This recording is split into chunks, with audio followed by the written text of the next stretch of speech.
नमस्ते दोस्तों, last class में हम लोगों ने देखा था धार्मिक स्वतंत्रता के अधिकार के बारे में अनुच्छेद 25 से लेकर के अनुच्छेद 28 तक। और आज हम लोगों को देखना है उससे आगे है अल्पसंख्यकों के शिक्षा एवं संस्कृति का अधिकार। उससे आगे है अल्पसंख्यकों के शिक्षा एवं संस्कृति का अधिकार। तो अल्पसंख्यकों के शिक्षा एवं संस्कृति के अधिकार का वर्णन अनुच्छेद 29 से लेकर के 30 तक है। अल्पसंख्यकों के हितों का संरक्षण जो है सो अनुच्छेद 29 में है। अनुच्छेद 29 में क्या है? अनुच्छेद 29 में है अल्पसंख्यकों के हितों का संरक्षण, और अनुच्छेद 30 में है अल्पसंख्यकों का शिक्षण संबंधी अधिकार। अनुच्छेद 30 में है अल्पसंख्यकों का शिक्षण संबंधी अधिकार। तो सबसे पहले हम समझते हैं अनुच्छेद 29 के बारे में। अनुच्छेद 29 में क्या दिया गया है? अनुच्छेद 29 में अल्पसंख्यकों के हितों का संरक्षण है, और इसमें दो प्रावधान किए गए हैं। तो आइए बताते हैं एक एक करके। तो सबसे जो पहला है अनुच्छेद 29। अनुच्छेद 29 में क्या है? अनुच्छेद 29 में अल्पसंख्यकों के हितों का संरक्षण है। इसमें दो प्रावधान किए गए हैं। तो इसका जो पहला प्रावधान है, सबसे पहले आइए हम आपको इसके पहले प्रावधान के बारे में बताते हैं। तो इसका पहला प्रावधान यह कहता है, भारत देश के किसी भी भाग में रहने वाले नागरिकों को अपनी संस्कृति, अपनी बोली, अपनी भाषा एवं लिपियों को संरक्षित करने का अधिकार है। भारत के किसी भी भाग में रहने वाले नागरिकों को अपने संस्कृति, अपनी बोली, अपनी भाषा, अपने लिपि को संरक्षित करने का अधिकार है, चाहे वह धार्मिक अल्पसंख्यक हो, चाहे वह भाषाई आधार पर अल्पसंख्यक हो, चाहे वह धार्मिक रूप से अल्पसंख्यक हो, चाहे वह भाषाई रूप से अल्पसंख्यक हो। लेकिन क्या है, ये जो अल्पसंख्यक शब्द है इसे हमारे संविधान के द्वारा परिभाषित नहीं किया गया था। ये जो अल्पसंख्यक है इसे हमारे संविधान के द्वारा परिभाषित नहीं किया गया था। बाद में सुप्रीम कोर्ट ने भाषाई आधार पे भी और धार्मिक आधार पे भी, दोनों आधार पे अल्पसंख्यकों को माना। तो इसका जो पहला प्रावधान है ये यही है कि भारत के किसी भी देश में रहने वाले नागरिकों को उनके संस्कृति, उनकी भाषा, उनकी लिपि एवं उनकी बोली को संरक्षित करने का अधिकार है, चाहे वह भाषाई आधार पे अल्पसंख्यक हो, चाहे धार्मिक आधार पे अल्पसंख्यक हो, और चाहे यह भाषाई आधार पे अल्पसंख्यक हो, चाहे यह धार्मिक आधार पे अल्पसंख्यक हो। और यह प्रावधान, यह अधिकार किसकी रक्षा करता है? तो यह अधिकार यह जो है वो सामूहिक अधिकारों की रक्षा करता है। यह क्या करता है? यह सामूहिक रूप से अधिकारों की रक्षा करता है। तो अनुच्छेद 29 के पहले प्रावधान में है कि भाषा के आधार पे उनको अपनी भाषा को, उनकी अपने संस्कृति को एवं उनके अपने भाषा को, उनके अपने संस्कृति को, उनके अपने लिपि को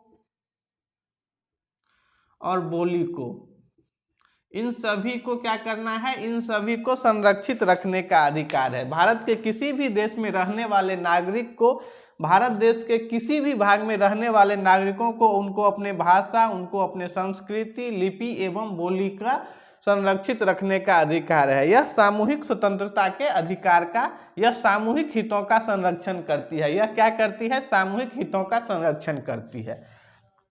और इसका जो दूसरा प्रावधान है वह यह कहता है कि राज्य द्वारा चलाए जाने वाले शिक्षण संस्थान या राज्य से सहायता प्राप्त शिक्षण संस्थान में किसी को भी उसके भाषा, उसकी जाति, उसके धर्म के आधार पे, उसकी जाति के आधार पे और उसकी भाषा के आधार पे प्रवेश से नहीं रोका जा सकता है। राज्य द्वारा चलाए गए संस्थान या राज्य से सहायता प्राप्त संस्थान, राज्य द्वारा चलाए गए संस्थान या राज्य द्वारा सहायता प्राप्त संस्थान में किसी को भी उसके धर्म के आधार पे, उसके भाषा के आधार पे, उसके धर्म के आधार पे, उसके जाति के आधार पे, उसके भाषा के आधार पे प्रवेश से नहीं रोका जा सकता है।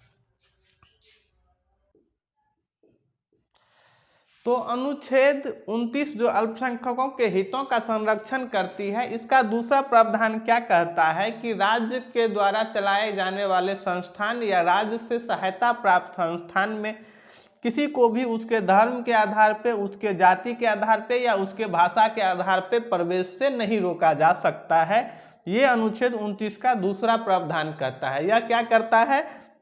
यह व्यक्ति के व्यक्तिगत सम्मान की रक्षा करता है। यह क्या करता है? यह व्यक्ति के व्यक्तिगत सम्मान की रक्षा करता है। तो यही था अनुच्छेद 29। ये जो है किसी को धर्म, जाति या भाषा के आधार पे प्रवेश से नहीं रोका जा सकता है। इसके एग्जाम्पल में हम लोग समझ सकते हैं, जैसे कि BHU है, बनारस हिंदू यूनिवर्सिटी। जैसे कि क्या है? BHU है, बनारस हिंदू यूनिवर्सिटी। वहाँ पे सभी धर्मों के लोग पढ़ते हैं, मुस्लिम भी पढ़ते हैं, हिंदू भी पढ़ते हैं, सिख भी पढ़ते हैं, ईसाई भी पढ़ते हैं। यानी उनका जो भी क्राइटेरिया है, उनका जो एंट्रेंस टेस्ट होता है, उसमें जो भी पास करते हैं वो सारे क्या करते हैं? उसमें पढ़ाई करते हैं। ठीक इसी तरह से एक था ये BHU और दूसरा है AMU, अलीगढ़ मुस्लिम यूनिवर्सिटी। अलीगढ़ मुस्लिम यूनिवर्सिटी दूसरा क्या है? अलीगढ़ मुस्लिम यूनिवर्सिटी। इसमें भी क्या होता है कि इसका भी अपना एक एंट्रेंस टेस्ट होता है और इसमें भी जो भी पास करते हैं उसमें हिंदू भी, मुस्लिम भी, सिख भी, ईसाई भी, यानी जो भी लोग उनके एंट्रेंस टेस्ट या उनके एलिजिबिलिटी क्राइटेरिया को पास कर लेते हैं वो सारे इसमें क्या कर सकते हैं? पढ़ सकते हैं। तो ये था अनुच्छेद 29 का पहला एवं दूसरा प्रावधान। अब हम लोगों को समझना है अनुच्छेद 30। अनुच्छेद 30 में क्या है? अल्पसंख्यकों के शिक्षा संबंधी अधिकार है। अनुच्छेद 30 में क्या है? अल्पसंख्यकों के शिक्षा संबंधी अधिकार है। आइए इसे नोट कर देते हैं, फिर इसके बारे में और बताते हैं। 30 में क्या है? अनुच्छेद 30 में है अल्पसंख्यकों का शिक्षा संरक्षण। तो इसमें इसके तहत क्या कहा गया है कि अल्पसंख्यक, चाहे वह धार्मिक अल्पसंख्यक हो, चाहे वह भाषा के आधार पर अल्पसंख्यक हो, उन्हें अपने पसंद का शिक्षण संस्थान खोलने एवं उसके प्रशासन का अधिकार है। कोई भी अल्पसंख्यकों चाहे धार्मिक आधार पे हो, चाहे भाषा के आधार पे हो, उन्हें अपने पसंद का शिक्षण संस्थान की स्थापना करने एवं उसके प्रशासन करने का अधिकार है।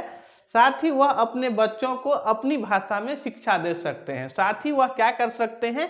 वह अपने बच्चों को अपनी भाषा में शिक्षा दे सकते हैं। साथ ही वह क्या कर सकते हैं? अपने बच्चों को अपनी भाषा में शिक्षा दे सकते हैं। और ये जो अल्पसंख्यकों के लिए शिक्षण संस्थान है उसे 3 कैटेगरी में डिवाइड किया गया है। अल्पसंख्यकों के लिए जो शिक्षण संस्थान है उन्हें 3 कैटेगरी में डिवाइड किया गया है। एक क्या होता है? इसे 3 कैटेगरी में डिवाइड किया गया है। आइए हम एक एक करके आपको तीनों बताएं। तो जितनी भी अल्पसंख्यक संस्थाएं होते हैं उन्हें 3 भागों में बांटा गया है। एक है राज्य से मान्यता प्राप्त संस्थाएं, एक होता है राज्य से आर्थिक सहायता लेने वाली संस्थाएं। इसमें एक कैटेगरी है राज्य से मान्यता प्राप्त संस्थाएं, राज्य से आर्थिक सहायता प्राप्त संस्थाएं। तो जो राज्य से मान्यता भी लेते हैं, राज्य से सहायता भी लेते हैं, ये क्या करते हैं? इन्हें राज्य के अनुसार इसका प्रशासन करना होता है। इसे क्या करना होता है? राज्य के नियमानुसार प्रशासन करना होता है। यानी राज्य के नियमानुसार सभी कानून नियम लागू होंगे। और दूसरा क्या होता है? जो राज्य से मान्यता लेते हैं लेकिन राज्य से सहायता नहीं लेते हैं। एक होता है जो राज्य से मान्यता लेते हैं लेकिन राज्य से सहायता नहीं लेते हैं। तो ये भी, इन्हें भी क्या होगा? राज्य के कानून नियम के अनुसार ही इन्हें एडमिनिस्ट्रेशन करना होगा। इसका प्रशासन भी राज्य के द्वारा बनाए गए नियम एवं कानून के अनुसार होगा। और तीसरी तरह की अल्पसंख्यक संस्थाएं होती हैं जो राज्य से न मान्यता लेते हैं, न राज्य से आर्थिक सहायता लेते हैं। तो ये संस्थाएं क्या होते हैं? ये प्रशासन में स्वतंत्र होते हैं। ये प्रशासन में स्वतंत्र होते हैं लेकिन बाकी कानून राज्य की तरह ही लागू होता है। जैसे श्रम कानून आदि कानून, ये सारे इन पे लागू होते हैं। तो ये थे अल्पसंख्यकों के शिक्षण संबंधी अधिकार के बारे में। तो अभी हम लोगों ने अनुच्छेद 29 और अनुच्छेद 30 को देख लिया है। अब हम लोगों को देखना है अनुच्छेद 31। अनुच्छेद 31 में क्या है? संपत्ति का अधिकार। अनुच्छेद 31 में क्या है? संपत्ति का अधिकार। तो संपत्ति का अनुच्छेद 31 में जो संपत्ति का अधिकार है वह पैतृक संपत्ति का अधिकार है। अनुच्छेद 31 में जो संपत्ति का अधिकार है वह क्या है, वह पैतृक संपत्ति का अधिकार है। इसे जो है सो क्या किया गया है, इसे उससे हटा दिया गया था। इसे 44वां संविधान संशोधन 1978 के द्वारा अनुच्छेद 31 को समाप्त करके इसे अनुच्छेद 300 के क में रख दिया गया है। यानी अब ये क्या बन गया है, कानूनी अधिकार बन गया है। तो ये था अनुच्छेद 31 के बारे में, इसे नोट कर देते हैं, एक बार और बताते हैं, फिर हम लोग इससे आगे देखें। तो अनुच्छेद 31 में क्या है, अनुच्छेद 31 में पैतृक संपत्ति के अधिकार का चर्चा है। अनुच्छेद 31 में क्या है, तो अनुच्छेद 31 में पैतृक संपत्ति के अधिकार का चर्चा है और इसे 44वां संविधान संशोधन 1978, इसे क्या किया गया, 44वां संविधान संशोधन 1978 के द्वारा हटा करके भाग 12 के अनुच्छेद 300 के क में रख दिया गया है। यानी अब ये क्या है, अब ये कानूनी अधिकार है। अब ये क्या है, अब ये कानूनी अधिकार है। तो अभी हम लोगों ने अनुच्छेद 31 देख लिया है और इसमें पैतृक संपत्ति का अधिकार है, जबकि अनुच्छेद 19 में के जो 5वां में था या 6ठा में जो था वो क्या था, वो था अर्जित संपत्ति का अधिकार। वो क्या था, वो था अर्जित संपत्ति का अधिकार। तो इस तरह से हम लोगों ने अनुच्छेद 31 देख लिया। अब हम लोगों को देखना है अनुच्छेद 32। अनुच्छेद 32 में क्या है, यह संवैधानिक उपचार का अधिकार है। अनुच्छेद 32 में क्या है, यह संवैधानिक उपचार का अधिकार है। बाबा साहब भीमराव अंबेडकर ने संवैधानिक उपचार के अधिकार को संविधान की आत्मा तथा हृदय कहा था। बाबा साहब भीमराव अंबेडकर ने इसे क्या कहा था, अनुच्छेद 32 को संविधान की आत्मा तथा हृदय कहा था। इसके तहत 5 तरह के रिट जारी किए जाते हैं। इसके तहत कितने तरह के रिट जारी किए जाते हैं, अनुच्छेद 32 के तहत 5 है परमादेश। दूसरा है परमादेश, इसे क्या कहते हैं, इसे इंग्लिश में मैंडामस कहते हैं। दूसरा है परमादेश, इसे इंग्लिश में मैंडामस कहते हैं। और तीसरा है प्रतिषेध, इसे इंग्लिश में प्रोहिबिशन कहते हैं। तीसरा था प्रतिषेध और चौथा था उत्प्रेषण यानी सैरोटरी। चौथा था उत्प्रेषण और 5वां जो है वो क्या है, 5वां है कोवेरेंटो, अधिकार परीक्षा या कोवेरेंटो। 5वां है अधिकार परीक्षा या कोवेरेंटो। एक एक करके सारे को नोट करते हैं, फिर एक एक करके सारे के बारे में डिटेल में बताते हैं। तो अनुच्छेद 32 में क्या है, अनुच्छेद 32 में है संवैधानिक उपचारों का अधिकार। इसे बाबा साहब भीमराव अंबेडकर ने संविधान की हृदय तथा आत्मा कहा था। इसके तहत 5 तरह के रिट जारी किए जाते हैं। इसमें पहला है बंदी प्रत्यक्षण, इसी को इंग्लिश में हैबियस कॉर्पस बोलते हैं।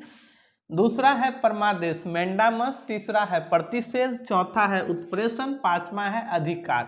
तो इसका जो सबसे पहला है बंदी प्रत्यक्षण, इसे अगर एक लाइन में कहें तो यह होता है स्वशरीर पेश करना। इसे बंदी प्रत्यक्षण को अगर हम लोग आसान भाषा में कहें तो इसे कहते हैं स्वशरीर पेश करना। बंदी प्रत्यक्षण को अगर आसान भाषा में कहे तो क्या कहेंगे, हैबियस कॉर्पस को स्वशरीर पेश करना। यदि किसी व्यक्ति को गिरफ्तार किया जाता है तो 24 घंटे के अंदर मजिस्ट्रेट के समक्ष पेश करना होता है। यदि किसी व्यक्ति को गिरफ्तार किया जाता है तो 24 घंटे के अंदर मजिस्ट्रेट के समक्ष पेश करना होता है और मजिस्ट्रेट उस मामले की जांच करता है और यदि गिरफ्तारी अवैध होती है, यदि मामला अवैध होती है तो उसे छोड़ने का आदेश दे सकती है। यदि मामला अवैध होता है तो उसे क्या कर सकती है, छोड़ने का आदेश दे सकती है। यह किसी व्यक्ति के खिलाफ या किसी सार्वजनिक व्यक्ति को, दोनों को जारी किया जा सकता है। यह व्यक्ति को या सार्वजनिक प्राधिकरण दोनों को जारी किया जा सकता है। और यह क्या करता है, यह जो है सो अवैध हिरासत को संरक्षण प्रदान करता है। यह अवैध हिरासत से संरक्षण प्रदान करता है। यह क्या करता है, अवैध हिरासत से संरक्षण प्रदान करता है। तो इसका जो पहला था ये बंदी प्रत्यक्षण, इसे नोट कर देते हैं। और बंदी प्रत्यक्षण, इसका जो पहला रीट है बंदी प्रत्यक्षण हैबियस कॉर्पोरेशन। यदि किसी व्यक्ति को गिरफ्तार किया जाता है तो न्यायालय क्या कर सकती है, बंदी प्रत्यक्षण जारी कर सकती है। बंदी प्रत्यक्षण का मतलब क्या होता है कि स्वशरीर पेश करना। और यदि किसी व्यक्ति को गिरफ्तार किया जाता है तो न्यायालय बंदी प्रत्याख्यान का आदेश दे सकती है और गिरफ्तार व्यक्ति को 24 घंटे के अंदर मजिस्ट्रेट के समक्ष पेश करना होता है। मजिस्ट्रेट उस मामले की जांच करता है और यदि मामला अवैध पाया जाता है तो मजिस्ट्रेट उस व्यक्ति को छोड़ने का आदेश दे सकती है। यदि मामला अवैध पाया जाता है तो मजिस्ट्रेट क्या कर सकती है, उसे छोड़ने का आदेश दे सकती है।